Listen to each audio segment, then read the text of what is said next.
Hello everyone, welcome back to my channel Wizard Food Book। আজকে আমি আপনাদের সম্পূর্ণ নিরামিষ আলু দিয়ে ফুলকপি করে দেখাবো। আমি এখানে ফুলকপি ও আলু কেটে নিয়েছি। তো চলুন রান্নাতে যাওয়া যাক। আমি এখানে একটি পরিষ্কার কড়াই নিয়ে নিয়েছি। এতে এখন পরিমাণ মতো তেল দিয়ে দিব।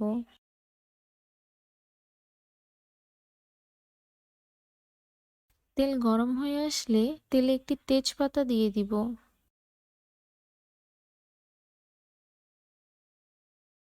জিরে দিয়ে দিব।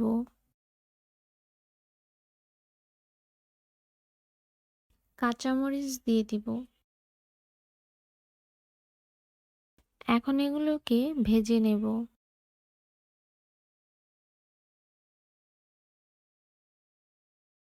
ভেজে নেওয়া হয়ে গেলে এতে কেটে রাখা ফুলকপি দিয়ে দিব। কেটে রাখা আলু দিয়ে দিব।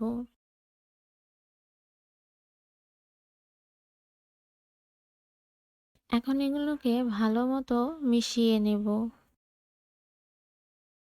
মেশানো হয়ে গেলে এতে হলুদ গুঁড়ো দিয়ে দিব।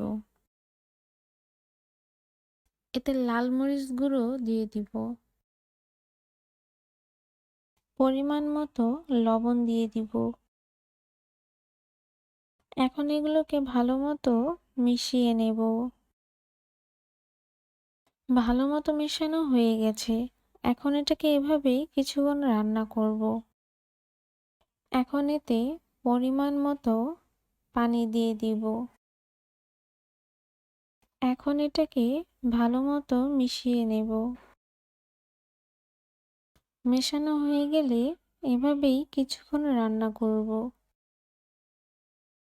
দেখুন বলক এসে পড়েছে, তাই এটাকে আবার ভালো মতো মিশিয়ে নেব। এটাকে এভাবেই আরো কিছুক্ষণ রান্না করব। এখন জিরে গুঁড়ো দিয়ে দিব। এটাকে এখন ভালো মতো মিশিয়ে নেব। মেশানো হয়ে গেলে এভাবেই আরো কিছুক্ষণ রান্না করব। আমাদের রান্না হয়ে গেছে। এখন এটাকে নামিয়ে নেব। দেখুন কত তাড়াতাড়ি তৈরি হয়ে গেল আমাদের আলু দিয়ে ফুলকপির তরকারি। আপনাদের যদি আমার এই রেসিপিটি ভালো লেগে থাকে তাহলে অবশ্যই আমাকে সাবস্ক্রাইব করে বেল আইকনটি ক্লিক করে আমার সাথেই থাকুন।